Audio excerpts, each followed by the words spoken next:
Hello, welcome to another episode and live session with the Tunisian Crochet Graphghan Boutique. I will give everybody a few minutes to join in because I know there's a lag and I started a minute or two early.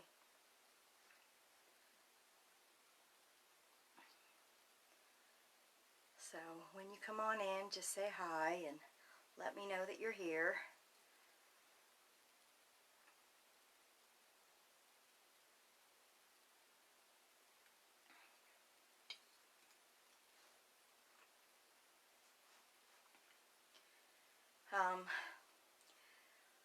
We had a poll in the group about the Tunisian hooks, and I was interested to see what everybody thought about the different hooks. I did get the Addy Click hook set and the cables and stoppers came in. So, hello Robin.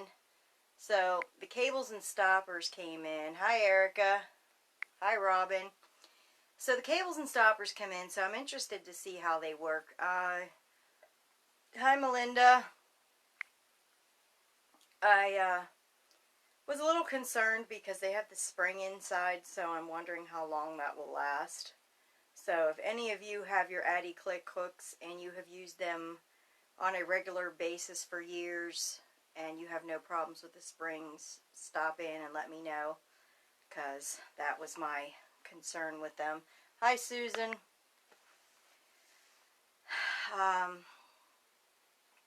There is a Tunisian cowl that just started. It's a scarf. It's kind of a cowl.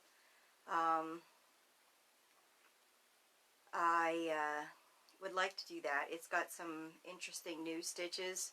So I wanted something that's going to expand my knowledge of Tunisian stitches. Because I do so many Graphghans, I pretty much am familiar with those stitches. So I thought this would be an opportunity to expand my brain, and hopefully it won't rack it too bad. Up too long. Got more to do tomorrow, says Robin. Yes, I know those days.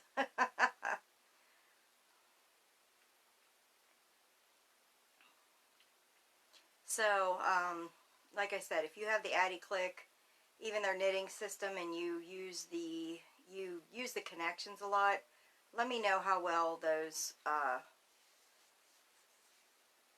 connections stand up. I was a little concerned because, like I said, they've got a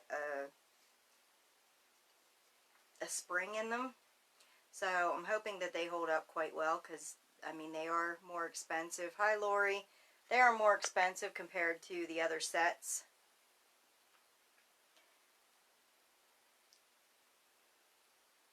Hello, Jada La Crochet. Yeah, so I'm interested to hear if anybody has used the Addy Click sets, what you think of the springs in them and if they last.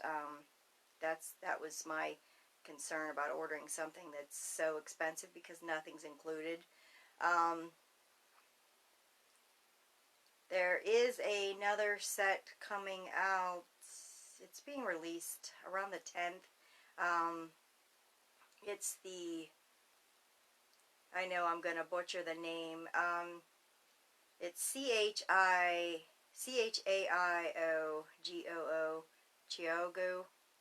Chiogu, I don't know. Anyway, they're coming out with a new Tunisian set. It starts at $145 right now from what I see.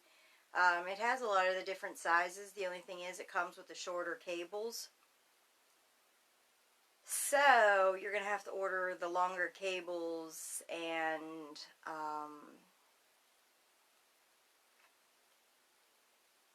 maybe some extra stoppers and probably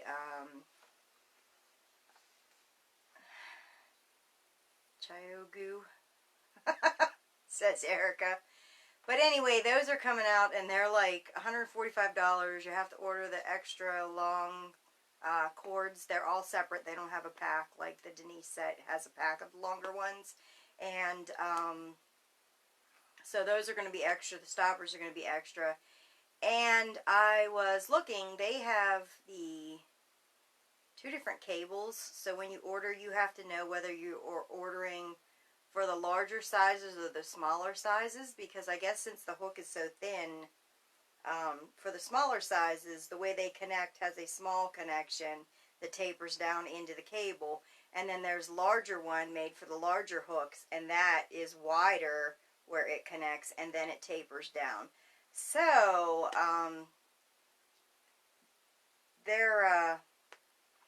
it may be a while before I get those to try them out, because I think $145 plus all the extra cables and stuff, I think is, you know, $200 for a set. I think maybe they'll come down in price.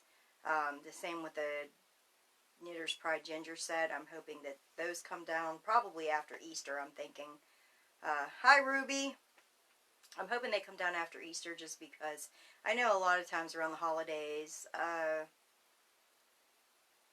most people that are crafters ask for crafting supplies, the expensive ones, so even the Knitter's Pride set seems to go up during the holidays just because of that.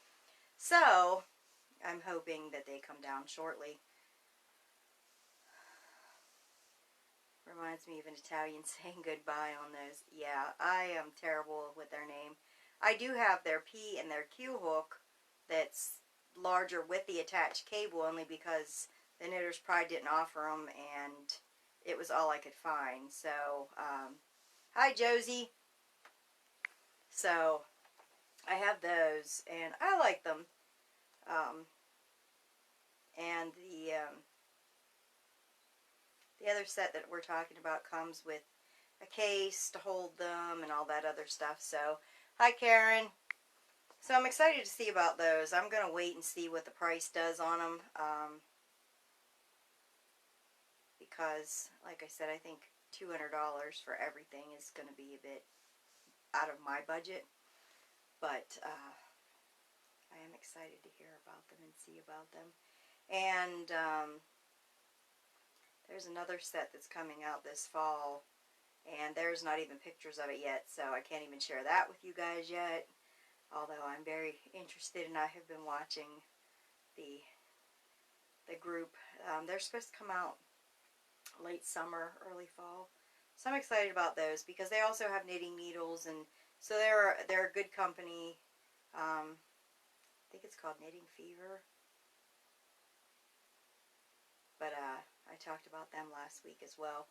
I'm actually emailing them back and forth to get information on the set, and I'll know closer to the time that it comes out. So I'm super excited about that.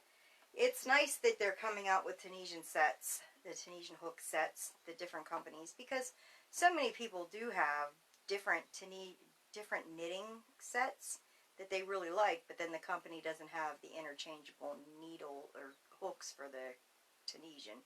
So I'm excited to see that Tunisian's caught on enough that we're finally doing something, you know, to get more options for us.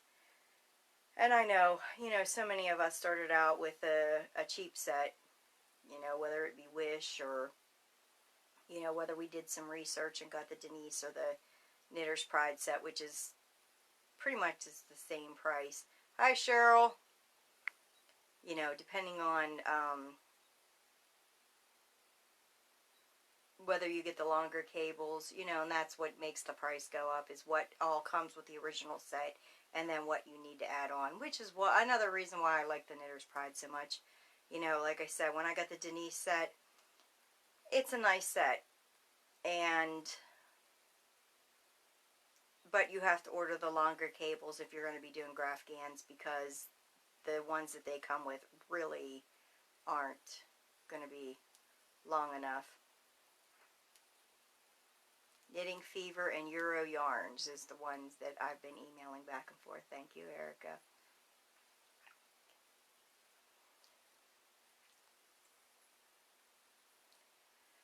Cheryl, I'm not even going to try to pronounce that. I will sound like a cockatoo. Robin said her other set went in the trash. She needs a few big ones. Yeah, the Denise set has some of the bigger ones, but I needed, like, I like the Bernat blanket yarn, and I we sit out on the porch at my mother-in-law's in the spring and fall, and it gets chilly out there. So I wanted something that I could do that that was going to be warm. So I wanted to try the P and the Q with the Bernat blanket yarn. And with the Bernat blanket yarn, I ended up using the P. The Q was nice, but it had some holes in it. And since I need something for warmth, the P gave a real nice, even, but tight weave. And it's curling a little bit, but the one thing about that curling is I really don't have to worry about that, because basically I'm doing kind of like the granny square shrug, where you just crochet it until it gets the size that you want it. So I chained long enough that it's going to be about wrist length, mid-arm, because I want to do a long cuff on mine. So I won't have that bat wing kind of thing going on. Ruby, just got my set. Going to finish my current project so I can try to do them. Ooh, a new set. I love when my new set of hooks comes in. It's so exciting. Robin, what's that mean to Cheryl? It's greetings to all in our indigenous language. Yeah. I haven't ventured out of my indigenous state. So,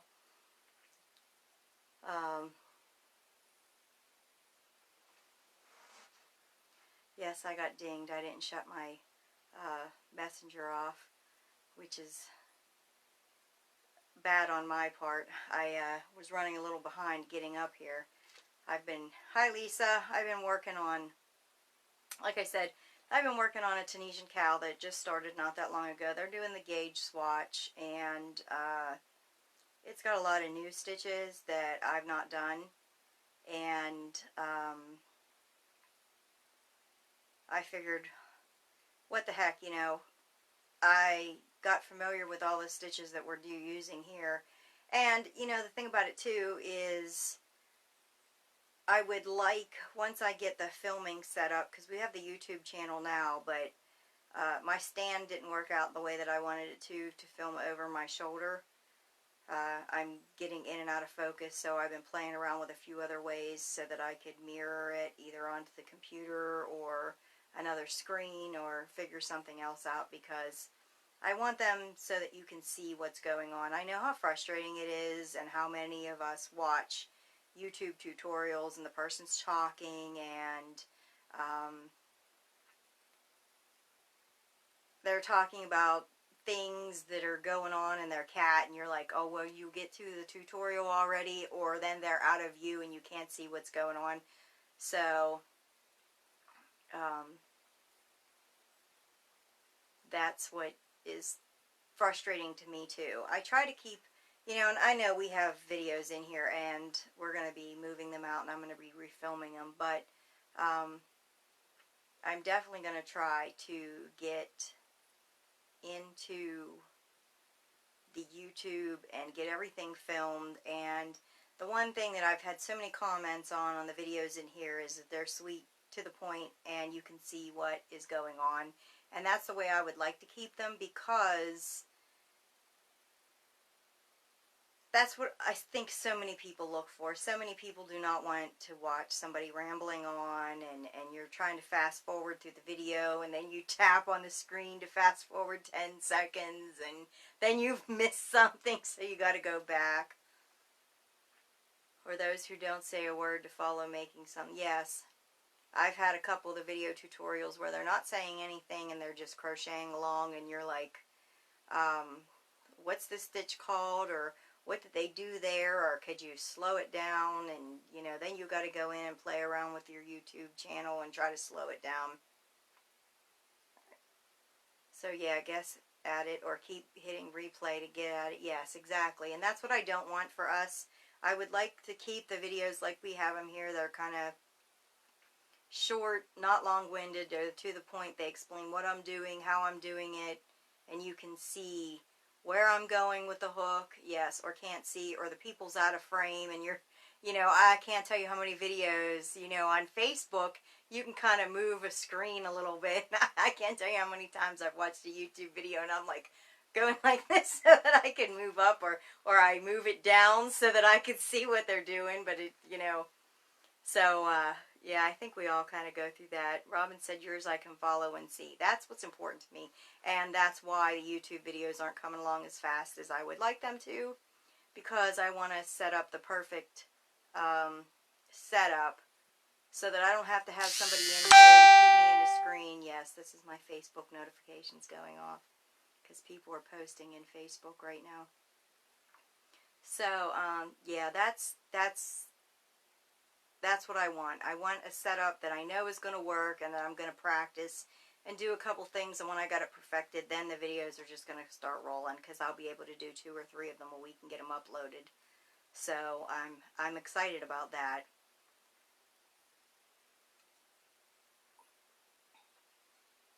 Hi, Becca. Do we have any questions? I know that the group's kind of been a little crazy with the new YouTube channel, and I'm behind the scenes learning all kinds of stuff and trying out new hooks and new stitches, and I'm really thinking this fall I want to sit down with a couple of the new books that I got and try some stitches to see what else we could incorporate as border stitches that don't have the curling. I think that's going to be an exciting thing to do as well. I know it's going to take me a little while to work up the swatches. When doing the honeycomb border, how many rows do you do? More buzzing. I usually end up doing 10 rows, 10 stitches each side, so I end up chaining 10 or 20 extra because it's 10 on each side, and I do 10 rows. But that's based upon my Graphghan. If I have something that's like 240 by 240 stitches when it was designed, that's going to be 60 inches. So if I do 10 stitches, that's 2.5 inches on each side, so that adds 5 inches to my 60 inches, which is nice. But I have had a couple patterns that I had that were really small, and they're designed and they're like 200 stitches, and I would like to have the 240, so then I will add a double honeycomb border or a double border. So it depends on what you want for your overall finished project. You know, I don't recommend getting something and you want it throw size and it's 300 stitches and then you add a big thick honeycomb border on it because it's going to be huge. So,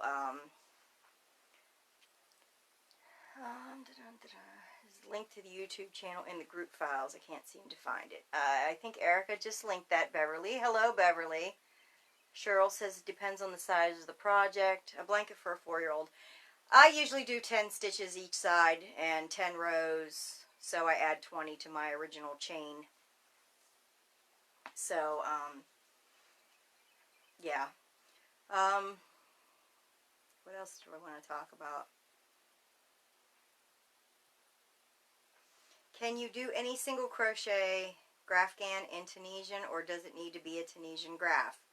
I think your name is Shonda. I hope I'm saying that right.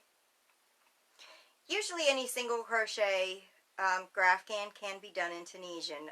We talk a lot about here about broken lines, and there's an example of 2 different circles that we use, and one shows broken lines.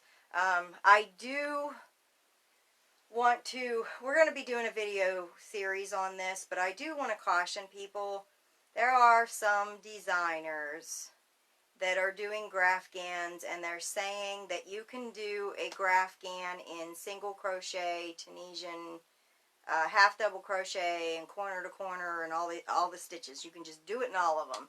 And that's really not true. Anything that's kind of designed for corner to corner has the broken lines that we talk about. And what happens with the broken lines is you'll have a block and then a block and then a block, and they run diagonal.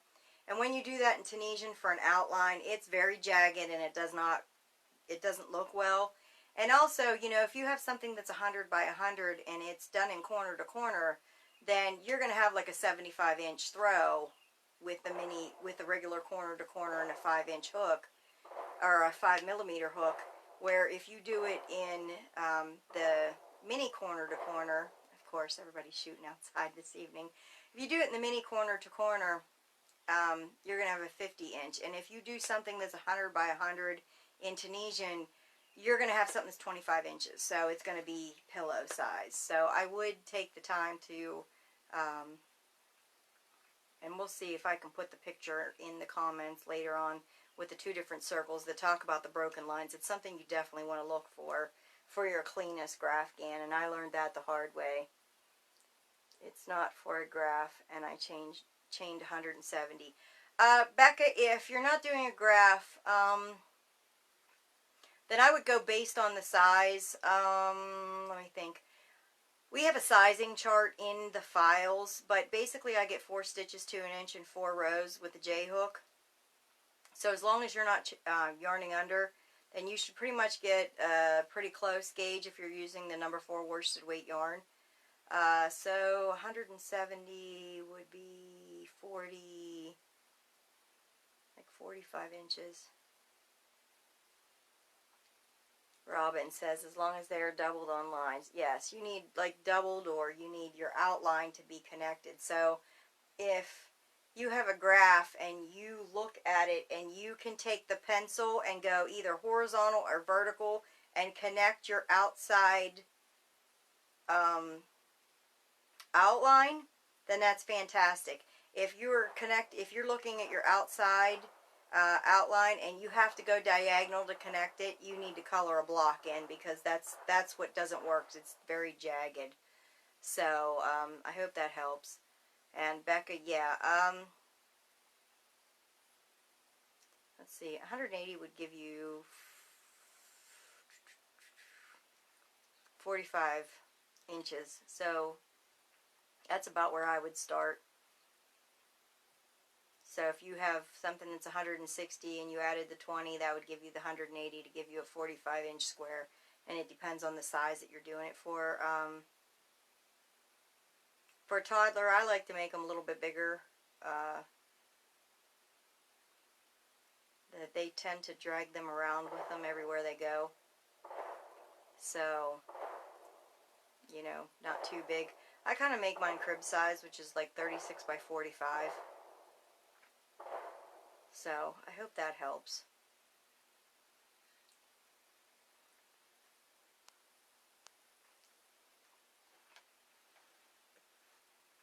Do we have any more questions this evening? Also, Becca, I use an I for my first 10 rows of the honeycomb and the last 10 rows, and then I use the J throughout, because the honeycomb, when you're doing the purl stitch, it kind of makes it wider, so your border will ruffle a little bit. So yeah, I do that too. Hi Melinda. Erica, I can't paste the picture during the live, but have it ready. Thank you so much. You're so good.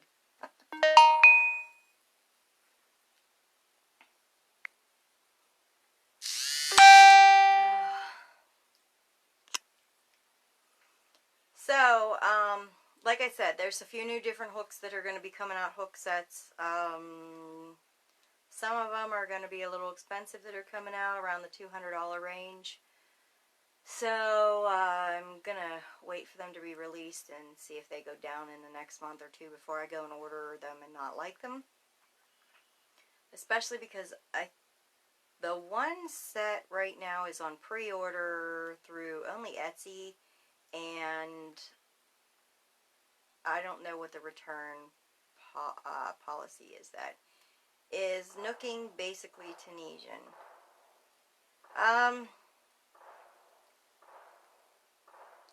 It kind of is.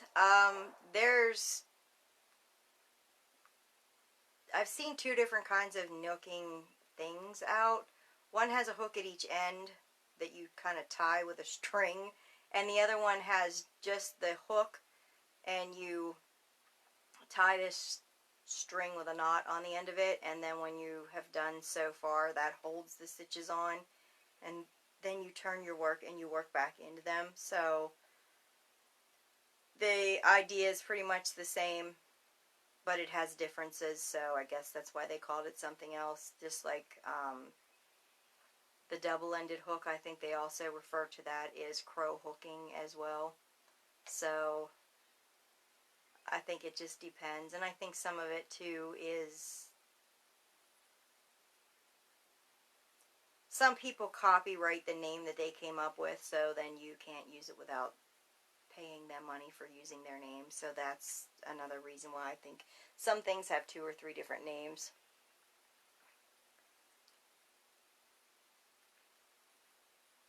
Robin says to her it's a combo of knitting and Tunisian all together.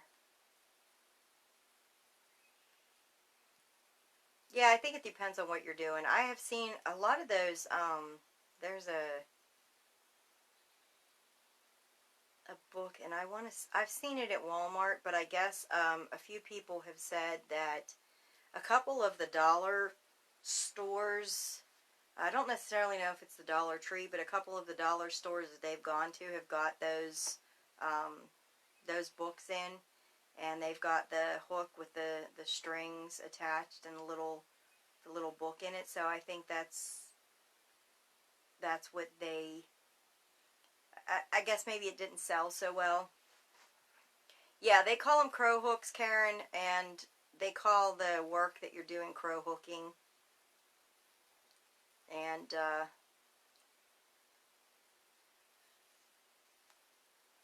like I said, I think some of them just get a copyrighted name and then you can't use it.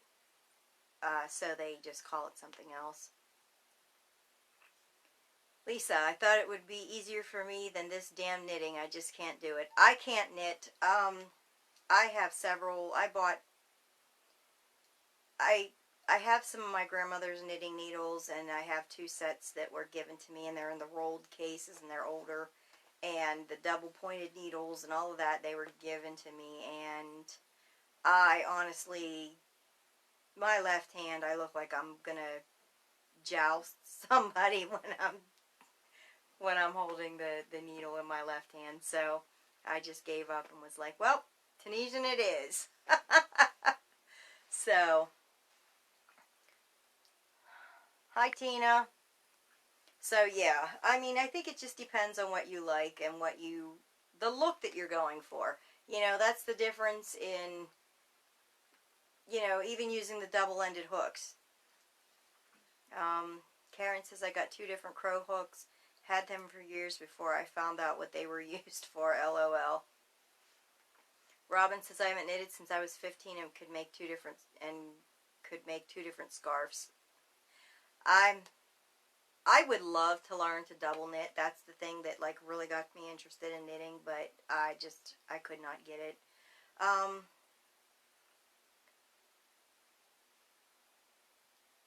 I really got interested in the double knitting because I seen a lot of projects and I fell in love with them, and just it wasn't working out. Although there is illusion knitting, and it's becoming kind of popular. Robin says, self-taught, so I never learned the basic just a few stitches. Hi Annette. Hi Patty. Yeah, there's illusion knitting, and what happens is when you look at the project straight on, it looks like lines like this box. But if you frame it and you walk past it, or you have it hung up on a wall and you walk past it, you can see the picture come out. And the illusion knitting patterns, and there are some illusion crochet patterns, the illusion knitting ones, they have a thing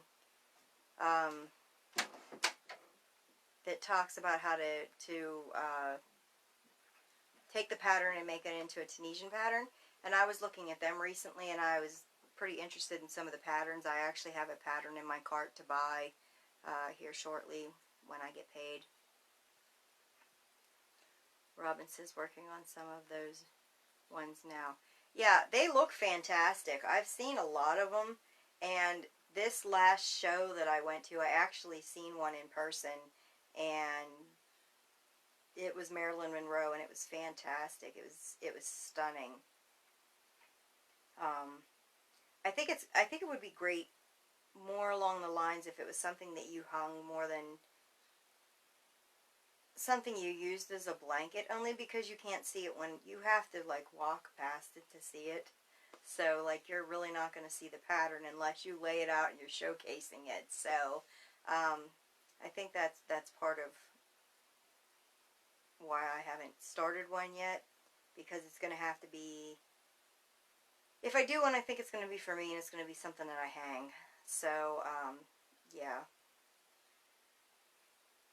making one for mom's bed of the family symbols and crest with a name. That would be nice.